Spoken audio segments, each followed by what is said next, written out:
366장 찬송하시겠습니다. 366장입니다.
묵상 기도하심으로 수요 예배를 하나님 앞에 드리시겠습니다.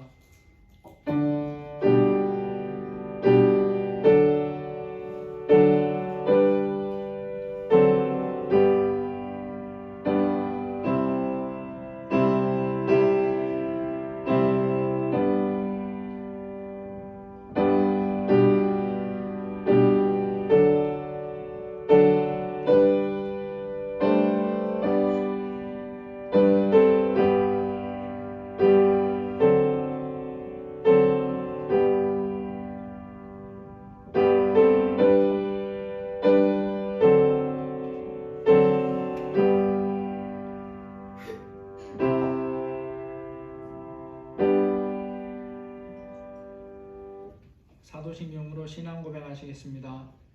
전능하사 천지를 만드신 하나님 아버지를 내가 믿사오며 그 외아들 우리 주 예수 그리스도를 믿사오니 이는 성령으로 잉태하사 동정녀 마리아에게 나시고 본디오 빌라도에게 고난을 받으사 십자가에 못 박혀 죽으시고 장사한 지 사흘 만에 죽은 자 가운데서 다시 살아나시며 하늘에 오르사 전능하신 하나님 우편에 앉아 계시다가 저리로서 산자와 죽은 자를 심판하러 오시리라.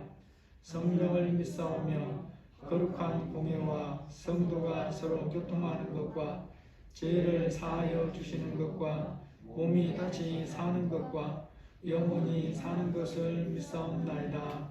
아멘. 찬송가 84장입니다. 84장입니다.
(150장입니다)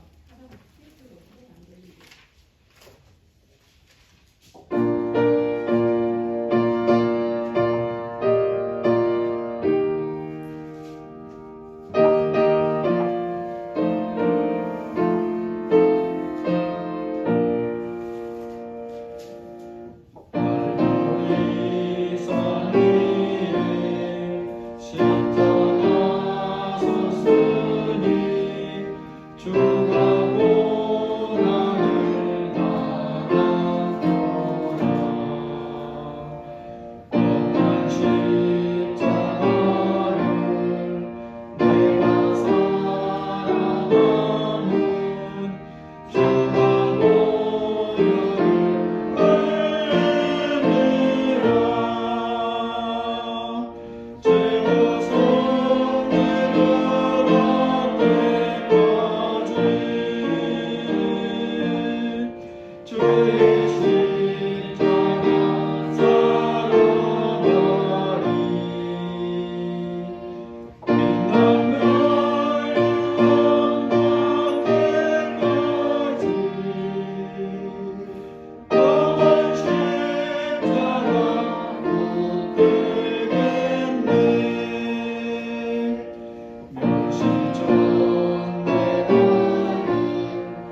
시간 우리 다 함께 기도하겠습니다. 예배를 위해서 기도하시고 또 우리 만숙교와 자녀들을 위해 기도하시고 우리가 살고 있는 이 나라를 위해서 또 전염병이 속히 끝날 수 있게 해달라고 우리 다 함께 이 시간 기도하겠습니다.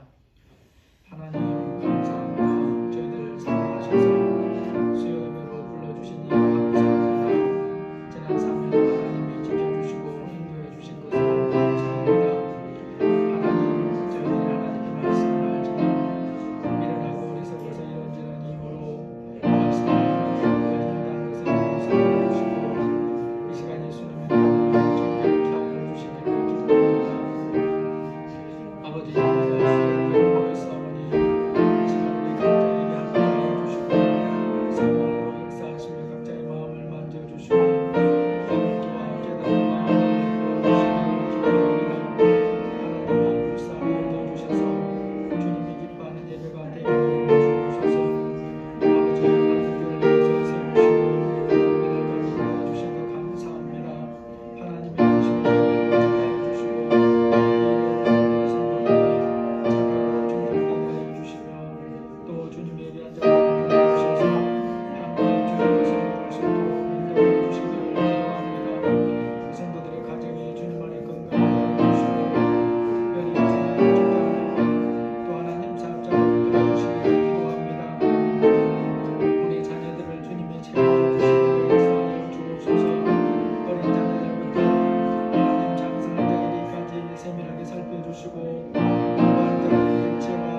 갑작스럽게 불어나고 있는 하나님이 간섭하여 주시고 주님의 절대 주권으로 역사하여 주시기를 기도합니다.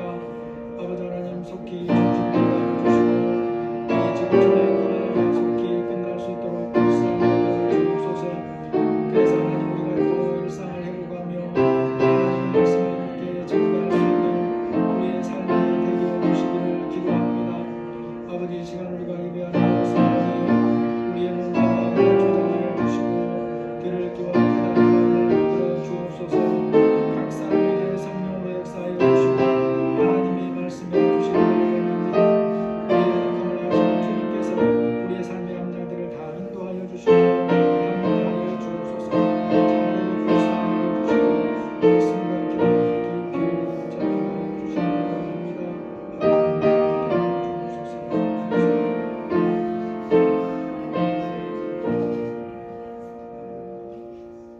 하나님 이 시간 저희들 수요예배로 모여서 주님 앞에 예배합니다. 성령께서 함께 하시고 우리 각자에게 들을 귀와 깨닫는 마음을 부어 주옵소서. 예수님의 이름으로 기도합니다. 아멘. 하나님 말씀 디모데후서 2장 14절에서 18절입니다. 디모데후서 2장 14절에서 18절입니다.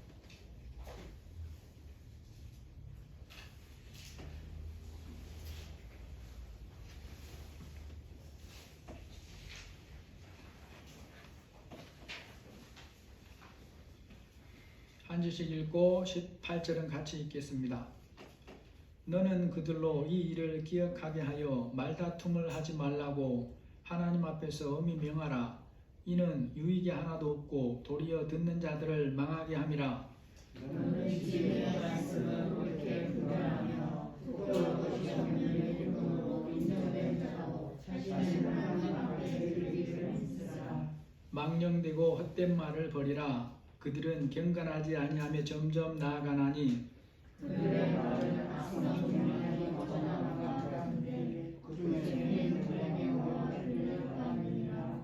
진리에 관하여는 그들이 그릇되었도다. 부활이 이미 지나갔다 하므로 어떤 사람들의 믿음을 무너뜨리느니라. 아멘. 우리나라 산에는 봄부터 가을까지 갖가지 종류의 버섯들이 많이 자라납니다. 웬만큼 전문가일지라도 다 알 수 없을 정도로 많습니다. 버섯 중에서 우리가 들어서 잘 아는 것이 송이버섯인데, 이게 금년 기준으로 1등품 첫 경매가 66만 원인가 그렇대요. 이 송이버섯은 워낙 방송에도 자주 나오니까 초보자라도 보면 아, 이게 송이버섯이구나 금방 알 수가 있습니다. 그런데 송이버섯 다음으로 유명한 게 능이버섯이라고 하는데, 능이버섯은 봐도 모를 수 있어요. 큰 것은 새끼 코끼리 기만한 것도 있고 작은 토끼 기만한 것도 있고 그렇게 막 커집니다. 모양도 좀 이상해요. 버섯이고 다 보기에 좋다고 해서 다 먹어도 되는 것은 아닙니다. 어떤 것은 독성이 있어서 먹으면 탈이 나거나 심하면 죽을 수도 있어요. 그렇기 때문에 버섯을 땄을 경우에 어떻게 해야 됩니까? 송이버섯처럼 잘 알려진 것이 아니라면 절대로 바로 먹어서는 안 됩니다. 먼저 잘 아는 사람한테 물어봐야 됩니다. 이제 중요한 것은 물어보는 대상이 정말로 버섯을 잘 아느냐, 이걸 아는 게 중요해요. 잘 모르는 사람한테 가서 물었는데 그거 믿고 먹으면 큰일 날 수 있어요. 사람들이 말하는 약이라는 것은 뭡니까? 몸에 유익을 주니까 약이죠. 그런데 약이라고 해서 다 유익하냐? 그러지 않습니다. 고혈압 약은 어떤 사람에게 효과를 줍니까? 그 약을 먹어서 혈압을 다스려야 될 정도의 고혈압이 있는 사람에게만 그런 효과를 주는 거예요. 그래서 혈압약을 먹을 필요가 없는 사람이 먹으면 건강에 해롭습니다. 친하고 믿을 만한 친구가 먹으니까 나도 따라 먹으면 안 되는 거죠. 이러한 것을 알고 사람들이 만들어낸 말이 있어요. 그게 뭐겠습니까?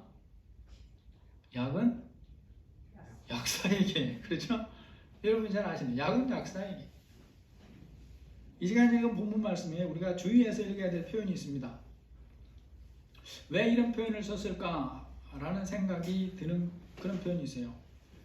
디모데후서 2장 15절을 보면 너는 진리의 말씀을 옳게 분별하며 부끄러울 것이 없는 일꾼으로 인정된 자로 자신을 하나님 앞에 드리기를 힘쓰라. 우리는 이 말씀의 교훈을 제대로 알려면 누가 누구에게 권면하는 것인가부터 제대로 봐야 됩니다.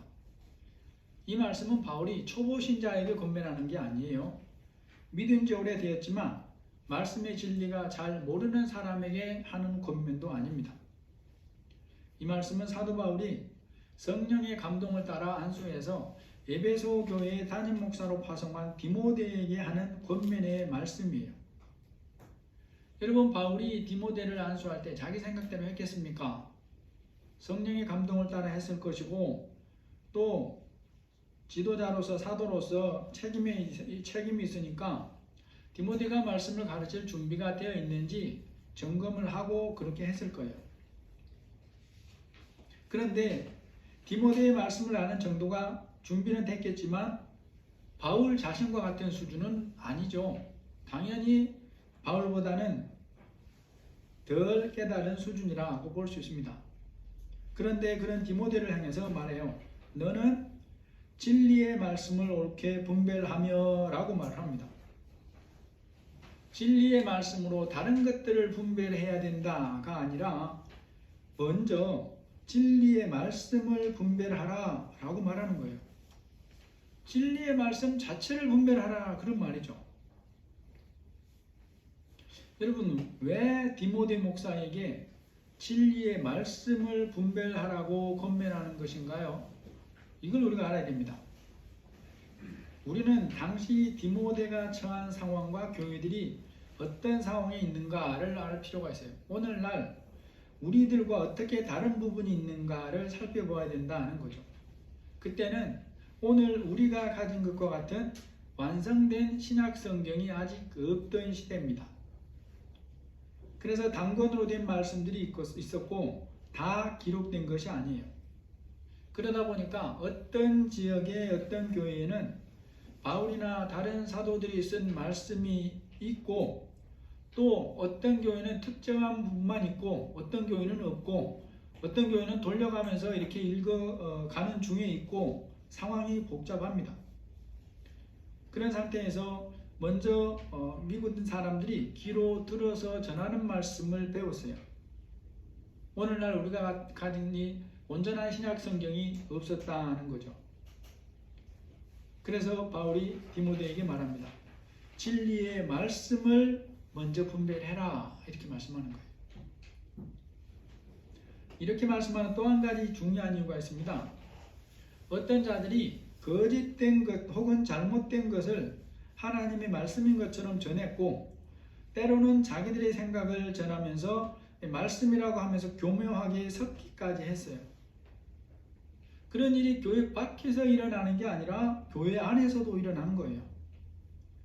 그런 사람들이 하는 말에 적지 않은 성도들이 귀를 기울였고 어떤 경우에는 그러한 가르침에 마음을 빼앗겨서 분쟁과 다툼이 일어나기도 했습니다. 그런 상태에서 디모데에게 권면하는 거예요. 너는 진리의 말씀을 옳게 분별하면서 가르치는 사명을 감당해야 된다라고 하는 거죠. 디모데 시대에 교회 안에서 이렇게 잘못된 것을 가르치고 퍼뜨리는 것이 있다는 것에 대해서 오늘 읽은 본문을 통해서도 말씀해 줍니다. 교회 안에 거짓을 마치 진리인 것처럼 퍼뜨리는 악한 자들이 있고 그들을 따르면서 잘못된 길로 나가는 자들이 있어요. 16절 17절에 보니까 망령되고 헛된 2장 16절 17절 망령되고 헛된 말을 버리라. 그들은 경건하지 아니하며 점점 나아가나니 그들의 말은 악성 종양이 퍼져나간 것 같은데 그 중에 후메네오와 빌레도가 있느니라. 여러분 만약에 이들이 교회 밖에서 그러했다면 크게 신경 쓸 것이 없습니다. 그런 사람들은 교회에 들어오지 못하도록 성도들을 가르치면 되고 그런 자들에게 가지 않도록 분명하게 선을 그으면 됩니다. 잘못된 것을 가르치는 사람을 특정하게 분별해서 성도들이 그들을 따르지 않게 하는 것은 바울이나 디모데가 교회 안에서 할 수 있는 일이다라는 거죠. 그런데 말씀을 이렇게 분명하게 가르쳐 줘도 그들을 따라가는 자들은 있겠지만 그런 경우야 바울이나 디모데가 어떻게 할 수가 없어요. 끈으로 목을 묶어 놓을 수 있는 것도 아니고 자기 발로 따라가겠다는데 어떻게 막을 방법이 없잖아요. 바울은 이런 면에서 성도들이 거짓된 것을 가르치는 악한 사람들을 따르지 않게 하려고 사도로서 자신이 할 수 있는 부분에 최선을 다하는 것입니다. 그래서 잘못된 것을 가르치는 특정한 사람의 이름까지 들어가면서 그 사람들을 따르지 말라라고 경고를 하는 거예요. 그러한 현실에서 바울이 디모데에게 구체적으로 특정한 이의 이름을 들어서 교훈하는 것을 보면서 우리가 짐작해 볼 수 있는 것이 있습니다. 같은 말씀을 가르치는 자로 세움을 받았지만 이런 부분에서 디모데는 아직 바울이 가진 수준의 분별력에는 이르지 못하는 것 같다라는 거죠. 말씀이 가르치는 분별력으로 분별하고 가르치는 부분에서 사람의 다름은 그때나 오늘이나 똑같죠. 다를 수밖에 없습니다. 같은 목사에도 분별하는 능력의 정도가 같은 것이 아니고 또 정보를 알고 있는 정도가 같은 게 아니에요. 가끔 어떤 성도들이 저한테 전화를 해오면 제가 모르는 것도 많이 있습니다. 그래서 제가 그때 그렇게 대답을 합니다. 아, 그렇습니까? 그러면 제가 한번 보고 저도 한번 어떻게 말하는지 보고 대화할 수 있으면 다시 전화를 드리겠습니다. 그렇게 해요. 그래서 구체적으로 뭘 보셨는지 제가 물어봅니다. 우리는 다른 사람보다 조금 더 나은 분별력을 가질 수 있어요. 그럴 때 그것들을 어떻게 해야 되느냐 하는 것입니다. 자기의 우월함을 드러내는 것이 아니라 형제의 연약한 부분들을 함께 세워가는 데 쓰는 것이 하나님의 뜻이다라는 거죠. 하나님께서 바울을 통해 디모데에게 그리고 후에 믿는 사람들에게 이렇게 말씀하시는 것에는 또 한 가지 중요한 교훈이 있습니다. 하나님께서는 교회 안에서나 밖에서나 어떤 자가 잘못된 것을 퍼뜨리는지 어떤 마음으로 그렇게 하는지 정확하게 알고 계시다라는 거예요. 그 시대에 바울이 알고 있는 교회 안에서 성도들을 상대로 잘못된 것을 옳은 것처럼 여기고 퍼뜨리는 사람은 꼭 집어서는 이 두 사람이지만 이 상황을 보면 잘 몰라서 퍼뜨리는 사람들은 그들 말고 다른 사람들도 있었다고 보는 것이 상황상 맞아요. 그럼에도 그런 사람들은 이름을 적지 않는 거 보면 몰라서 그럴 수 있어요. 헷갈려서 그럴 수는 있다라는 거죠. 그런데 이 두 사람은 다릅니다. 알면서도 잘못됐다는 것을 알면서도 퍼뜨리는 자들이에요. 그래서 말해요. 그들의 말은 악성 종양이 퍼진 것 같은데 그 중에 후메네오가 빌레도가 있다. 바울이 그들의 이름까지 콕 집어서 전하는 걸 보면 아마도 그들에게 직접 경고를 했거나 사람들을 통해서 경고를 했는데도 불구하고 잘못된 것을 고치지 않고 자기들 생각대로 자기 의도대로 계속 잘못된 것을 퍼뜨렸다고 보는 것이 상황이 맞다라는 거죠. 우리가 또 알 것은 이런 자들이 이미 초대교회 시절부터 교회 안에 있었다는 사실이에요.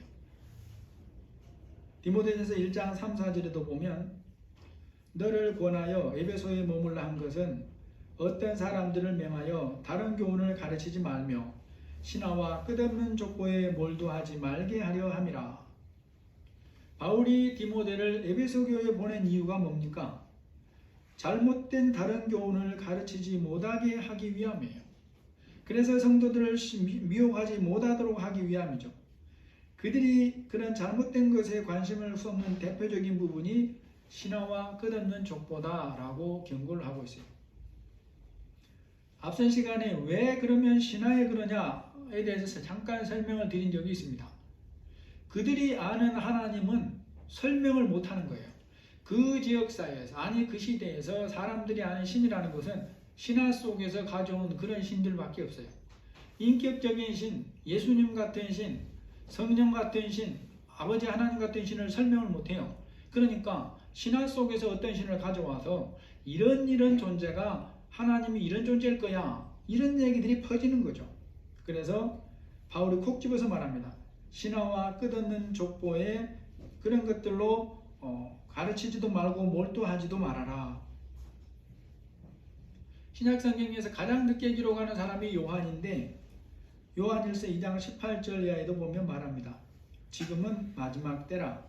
적그리스도가 오리라 하는 말을 너희가 들은 것과 같이 지금도 많은 적그리스도가 일어났으니 그러므로 우리가 마지막 때인 줄 아노라. 그들이 우리에게서 나갔으나 우리에게 속하지 아니하였나니 만일 우리에게 속하였더라면 우리와 함께 거하였으려니와 그들이 나간 것은 다 우리에게 속하지 아니함을 나타내려 함이라. 요한일서 2장 26절에는 너희를 미혹하는 자들에 관하여 내가 이것을 너희에게 썼노라. 3장 7절에도 자녀들아 아무도 너희를 미혹하지 못하게 하라. 이제 우리가 여기서 또 하나 생각해 봐야 될 부분이 있습니다. 그렇다면 하나님의 말씀을 맞닿다고 하면서 잘못된 것을 가르치는 자들에 대해서 또 거짓을 가르치는 자들에 대해서 제대로 분별하지 못하는 또 다른 이유는 뭐냐라는 것입니다.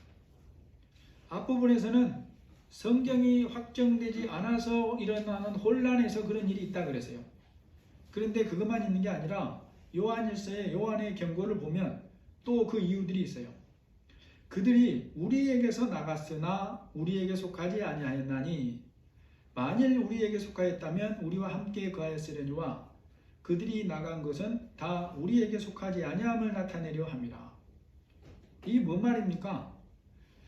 거짓을 퍼뜨리고 가르치는 자들이 하는 말이 자기도 교회 다닌다고 말하고 예수를 믿는다고 말하고 자기도 교사로 선교사로 지명받은 사람이라고 말을 하는 거예요. 그런데 그들의 정체가 뭔가에 대해서 요한이 정확하게 밝힙니다. 그들이 나간 것은 다 우리에게 속하지 아니함을 나타내려 합니다. 그들이 어디에서 나갔느냐? 우리에게서 나갔다 그래요.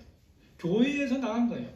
오늘날 이단들이 불교 이단이나 뭐 이런 이단은 아무런 관계가 없어요. 그러면 기독교인들을 미혹하는 이단들은 다 어디서 나간 거예요? 다 교회에서 나간 거예요. 그래서 문제가 심각한 것입니다. 그래서 사람들이 미혹되는 거예요. 예수님이 마태복음 7장에서 무엇으로 분별할 수 있는가? 마태복음 7장 17절 이하에 보면 이와 같이 좋은 나무마다 아름다운 열매를 맺고 못된 나무가 나쁜 열매를 맺나니 좋은 나무가 나쁜 열매를 맺을 수 없고 못된 나무가 아름다운 열매를 맺을 수 없느니라. 이러므로 그들의 열매로 그들을 알리라. 이런 말씀을 듣고 우리가 살피면서 이제 깨달아야 될 우리 삶에 적용해야 될 중요한 교훈들이 있어요. 주님이 말씀하시는 열매가 보여지기 이전까지 악한 것을 전하는 자들이 여전히 있고 그들의 악함을 분별하지 못하는 동안에 그것을 이용해서 자기들을 따르게 만든다라는 거죠. 이런 악랄한 수법을 쓰는 대표적인 이단이 바로 신천지 이단이에요. 여러분, 신천지는 자기들을 만나고 배우는 사람들에게 그것을 다른 사람에게 절대로 말하지 말라라고 얘기합니다. 당신의 아내나 친구나 형님이나 심지어 당신이 다니는 교회 목사에게도 절대로 말하지 말아라 라고 얘기합니다. 그러면서 그럴듯한 이유들을 대요. 자기들이 사탄의 종이면서 그렇게 말하면 사탄이 방해를 해서 진리를 배울 수 없게 된다거나 나중에 확실하게 배워서 그때 말하면 된다라고 미혹을 하는 거예요. 여러분, 그런데 그런 말에 속아서 자신이 다니는 교회 목사님에게도 아무 말도 하지 않다가 한 발씩 들어가면 나중에는 빠져나올 수 없는 올무에 잡히게 되는 거예요. 그렇게 잡히게 되면 다른 사람의 말은 다 틀리고 오직 신천지가 하는 말만 진리인 것처럼 여겨집니다. 미혹의 영이 완전히 그 마음을 사로잡아 버리는 거예요.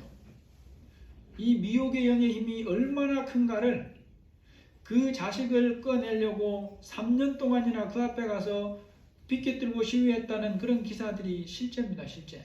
그럼에도 그 엄마를 보고 뒤도 안 돌아보고 다시 안으로 들어가는 거예요. 미혹의 영의 힘이 그만큼 큽니다. 그렇게 잘못되고 거짓된 것을 가르치고 퍼뜨리는 자들에 대해서 사람들이 분별하지 못할 수가 있어요. 그래서 많은 자들이 그걸 따르는 것입니다. 그래서 우리는 무엇을 보든지 무엇을 듣든지 오직 말씀으로 바르게 분별해야 돼요. 그리고 무엇을 비밀스럽게 가리는 자들은 일단 무조건 의심을 해야 됩니다. 말하지 말라거나 뭐 이렇게 하는 것, 다른 사람에게 전하지 말라거나 이렇게 하는 것은 무조건 의심하고 들어가면 된다라고 하면 돼요. 사람들이 몰려드는 숫자가 진리인가를 보여주는 지표가 아닙니다. 그런 사람들이 하는 악한 행위와 가르침에 대해서 하나님이 정확하게 알고 성령님과 친밀하게 소통하는 바울에게 알려준 거예요. 후메네오와 빌리도가 그런 자들이다. 디모데 시대의 악한 자들이 가르치고 퍼뜨리는 잘못되고 거짓된 것 중에 오늘 본문에서 한 가지만 살펴보려고 하는데 그게 2장 18절입니다.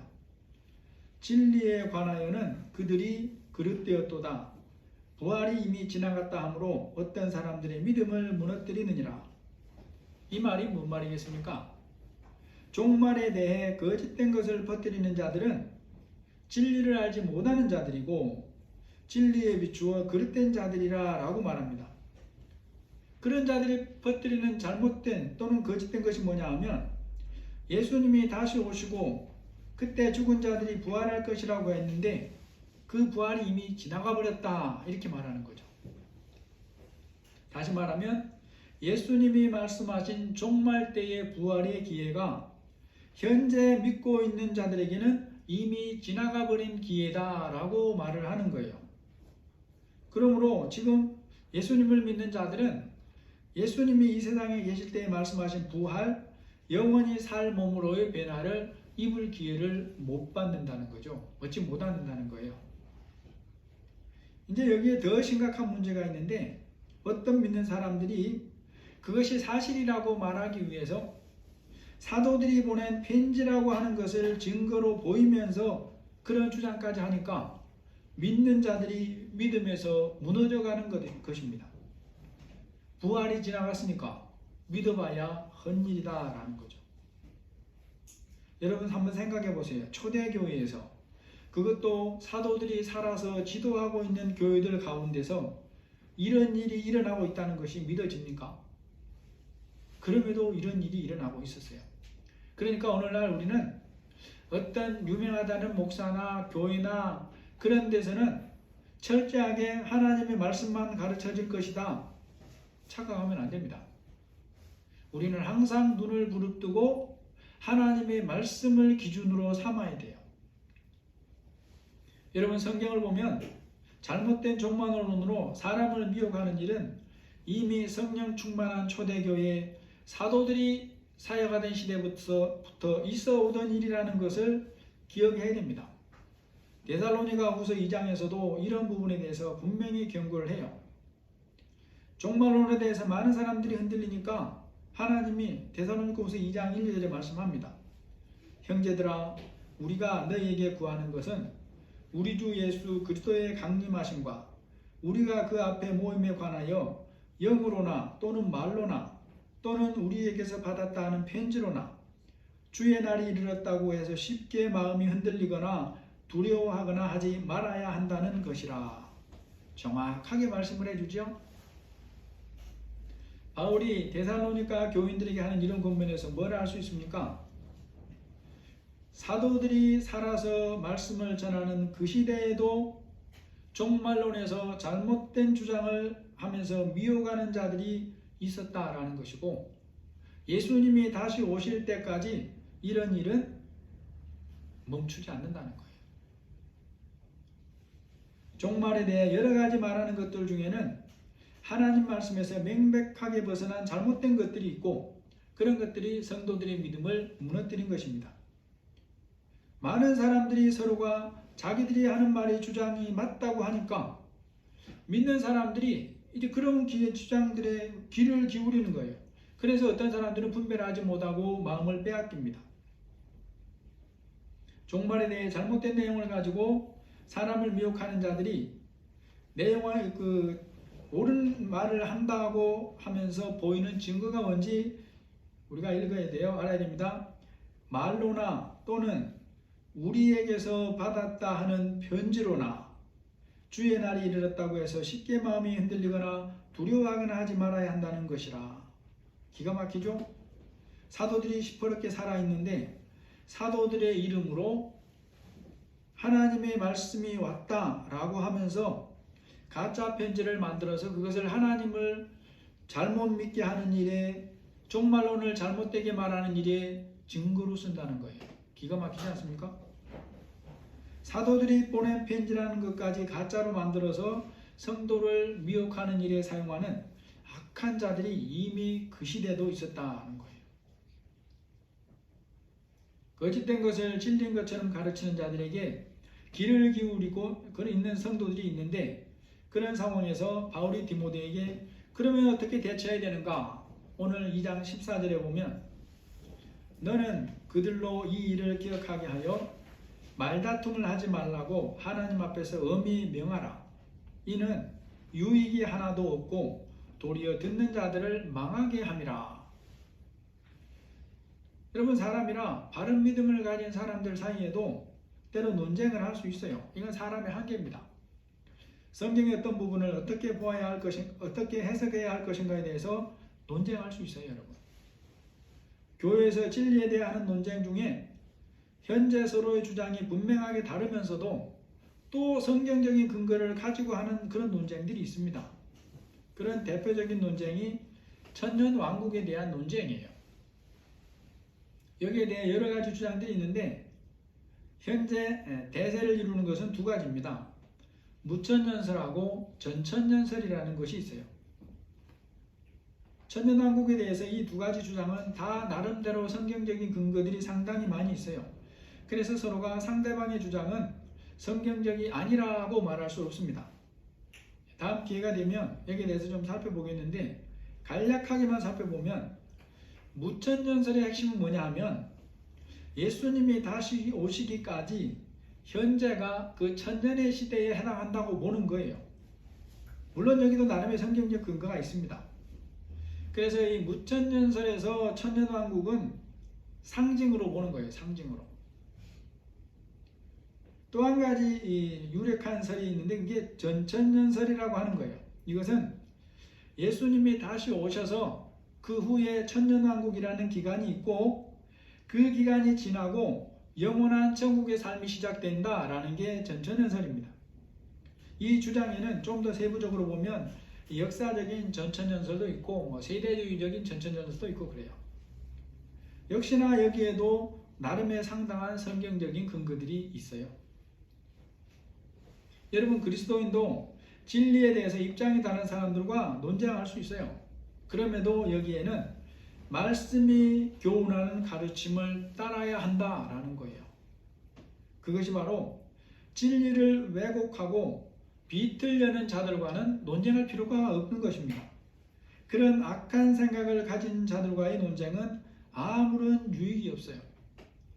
사도 바울이 이런 종류의 논쟁에 대해서 말하는 것입니다. 너는 그들로 이 일을 기억하게 하여 말다툼을 하지 말라고 하나님 앞에서 엄히 명하라. 이는 유익이 하나도 없고 도리어 듣는 자들을 망하게 함이라 라고 분명하게 말씀하고 있어요. 논쟁 자체가 필요 없다는 거예요. 하지 말라는 거예요. 성령이 깨닫게 하신 부분까지만 알고 나머지는 멈춰라 이거예요. 악한 일로 논쟁하지 말라는 거예요. 이것을 하나님 앞에서 엄히 명하라는 것은 그 말하는 것입니다. 왜 그러냐? 이건 유익이 하나도 없고 듣는 자들만 망하게 하기 때문에 그렇다고 선을 그어놨어요. 그래서 그러한 악한 논쟁은 이기든지 지든지 아무런 유익이 없어요. 그래서 거짓된 것을 주장하는 자들과는 처음부터 논쟁하지 말아라고 말씀합니다. 여러분, 현 시대에서 볼 때 동성애자들도 구원받아야 할 대상이라는 점에서 차별받지 않아야 한다고 말하는 것은 성경적으로 잘못된 게 아니에요. 성경은 이런 면에서 차별을 하지 말라고 말씀을 합니다. 그러나 우리가 분별해야 될 것이 있어요. 동성애자도 하나님 앞에서 성경적인 믿음을 가질 수가 있으니까 교회가 동성애를 그대로 받아들여야 한다고 하는 주장은 명백하게 거짓된 주장이다 이 말이죠. 이 동성애와 관련된 사람들이 이 부분을 헷갈려하고 설명을 안 하고 설명을 못하고 그래요. 이게 선명한 겁니다. 여러분, 동성애자도 구원받아야 할 대상이에요. 차별하면 안 돼요. 차별하면 죄입니다. 성경이 죄라고 해놨어요. 차별하는 것은 죄다. 구원받아야 할 대상이고 똑같이 죄인이라는 점에서 차별하면 안 됩니다. 성경적으로 똑같아요. 그러나 그것이 하나님 앞에서 성경적인 믿음을 가질 수가 있고 그래서 교회가 동성애를 그대로 받아들여야 한다고 하는 주장은 명백하게 거짓이라는 거예요. 성경에서 동성애를 허락한다고 말하는 것들은 더 말할 필요가 없습니다. 이런 주장과는 처음부터 논쟁할 필요가 없어요. 에너지 낭비일 뿐이에요. 성경에서 명백하게 죄라고 금하는 것을 비틀려는 악한 자들이다 라는 거죠. 오늘 여러분 말씀을 정리해 보겠습니다. 보기에 좋아 보이는 버섯일지라도 다 먹을 수 있는 게 아니에요. 어떤 버섯은 보기에는 너무 좋으나 독을 가져서 먹으면 다치거나 죽습니다. 약이라는 이름이 붙어 있는 것일지라도 모두에게 다 약이 되는 것은 아니에요. 여러분, 하나님의 말씀은 그러한 것과는 차원이 다릅니다. 하나님의 모든 말씀은 그것을 붙드는 모든 이에게 유익을 주고 지혜를 주고 영원한 생명만을 줘요. 그럼에도 우리가 분별해야 됩니다. 말씀으로 겉포장을 하고 있다라고 해서 그 안에 담겨 있는 것까지 다 말씀에 맞다는 보장은 없다는 거예요. 사도들이 살아서 말씀을 가르치고 양육하는 초대교회 안에서조차도 거짓과 잘못된 것을 진리라고 주장하면서 퍼뜨리는 잘못된 자들이 있어요. 하나님의 뜻과 상관이 없는 자신의 생각과 목적을 이루기 위해서 때로는 말씀을 이용하고 성도들을 이용하는 악한 자들이 지금도 있다는 것입니다. 그런 악한 마음으로 악한 일을 함에도 겉에는 하나님의 말씀으로 포장을 하기 때문에 오히려 그럴수록 더 하나님의 말씀으로 포장을 해요. 그래서 많은 사람들이 분별하지 못하고 속기도 합니다. 혹은 특정한 그 안에 있었으면 그 안에서 하는 주장이 잘못돼 갈 때 그것을 분별하는 것은 더욱이나 어려워요. 여러분, 오늘날 교회 안에 들어와서 가짜가 말씀인 것처럼 행세하는 대표적인 것들이 뭐라고 생각하십니까? 보이는 것이 최고이고 전부다. 돈과 성공은 하나님이 주신 복이다. 천국은 죽어야 가는 곳이고 이 땅에서는 세상의 방법도 적당히 취해서 살아야 된다. 이런 생각들이 바로 가짜가 교회 안에 들어와서 진짜인 것처럼 행세하고 있는, 또 그럼에도 저와 여러분이 속을 수 있고 속고 있는 대표적인 부분입니다. 여러분, 보이는 것이 최고입니까? 성공과 돈이 많은 것은 하나님 주신 복입니까?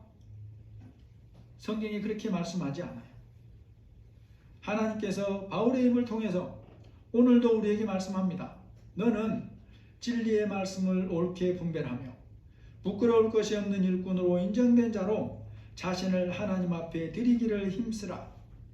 여러분과 제가 이런 사람들이 되시기를 예수님의 이름으로 축복합니다. 아멘. 하나님 아버지, 오늘날 교회 안에도 초대교회 사도들이 살아서 말씀을 증거하던 시대처럼 여전히 잘못된 그런 자들이 있고, 말씀을 이용하는 자들이 있고, 거짓된 것을 진리인 것처럼 전하는 자들이 여전히 있습니다.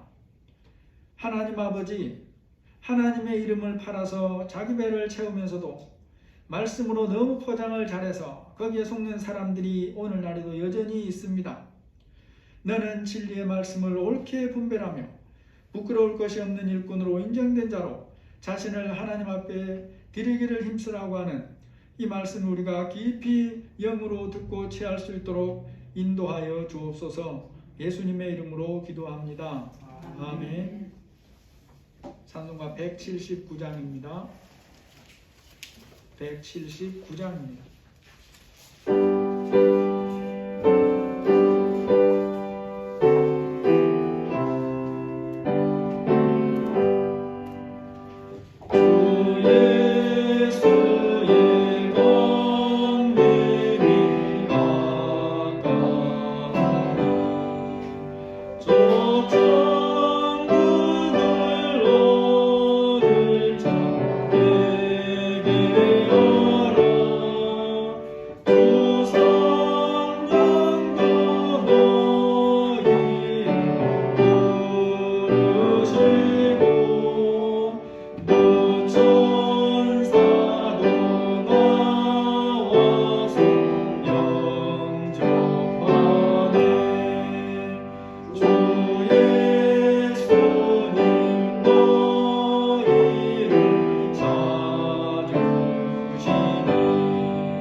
봉독해 주신 기도로 예배 마치겠습니다.